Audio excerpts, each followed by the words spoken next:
To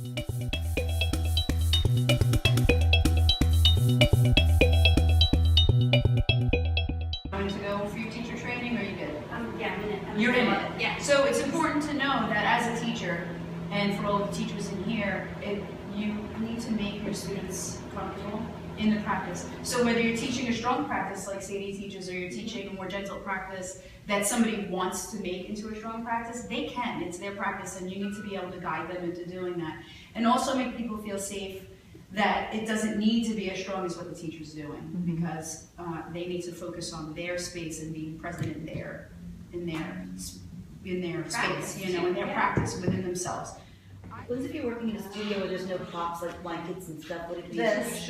easier to drop their knees to their forehead? Should we just bend their knees? No. Okay. No. Just a little bit. You see how my neck isn't crunched at all? Yeah, I do shoulder stand because it hurts my neck. Yeah, so you hold your hips back here, and you have the legs angled back for physics. You can't have them straight up like this. It'll hurt. You can't. You just literally, you can do this, but it's going to kill your arms. It's too heavy.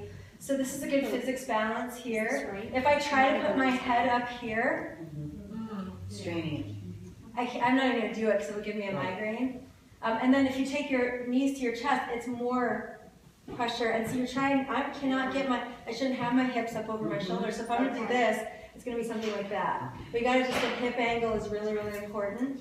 And then roll it down from here without coming up. So even at those angles, you're still getting the benefit. Oh yeah, because what is shoulder stand for? Full body detox, a little bit of, I guess, thyroid action, Anti-aging. right? Which I could get, honestly, I could do this. I could do the thyroid thumb and get thyroid stimulation. So for me, and this is my favorite pose ever, it's an inversion. It stretches the back body. Yeah. So let's say you're in a class, or you're teaching a class, and you have someone whose hips are tight, and they're like this. And you say, hey, listen, let's put these blocks underneath your legs. And then you see that they're breathing, you know, so you're talking them through some pranayama, and they have their eyes closed, and they're sitting up tall, and they're breathing, and now they've forgotten about their hips, because they're supported, right?